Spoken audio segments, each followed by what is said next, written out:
ভোটের দামামা যত জোরে বাজছে ততই উত্তপ্ত হয়ে উঠছে রাজনৈতিক ময়দান। গ্রাম থেকে শহর, প্রতিটি পাড়া গলি মোড় এখন যেন নির্বাচনের রঙে রাঙা।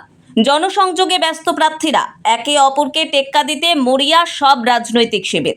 মানুষের দরজায় দরজায় পৌঁছে নিজেদের বার্তা পৌঁছে দিতেই চলছে জোর কদমে প্রচার।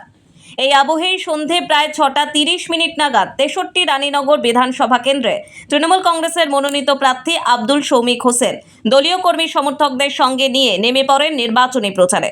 ইসলামপুর বাসস্ট্যান্ড থেকে শুরু করে নাসিয়াতপাড়া, 22 পুতুলতলা মন্দির চত্বর সহ একাধিক এলাকায় ঘুরে ঘুরে মানুষের সঙ্গে সরাসরি যোগাযোগ স্থাপন করতে দেখা যায় তাকে।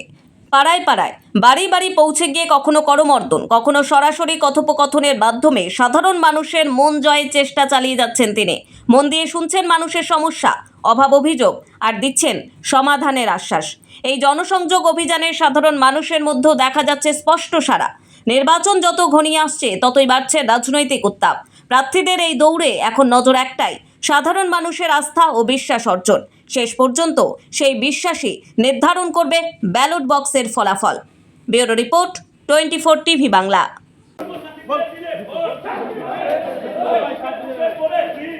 দোয়া করবেন, আশীর্বাদ করবেন, মামি একটু আশীর্বাদ করবেন, চেষ্টা করবেন, হ্যাঁ সবাই মিলে, হ্যাঁ যে দাদাকে যেন গালবার্কার মতন আপনারা দোয়া করতে পারেন। হবে হবে রমটা হবে, দাদাকে যা বলার বলুন হবে। আমি ওইখানে যেতে চাইছি, টাকা কোনো চিন্তা না, হবে।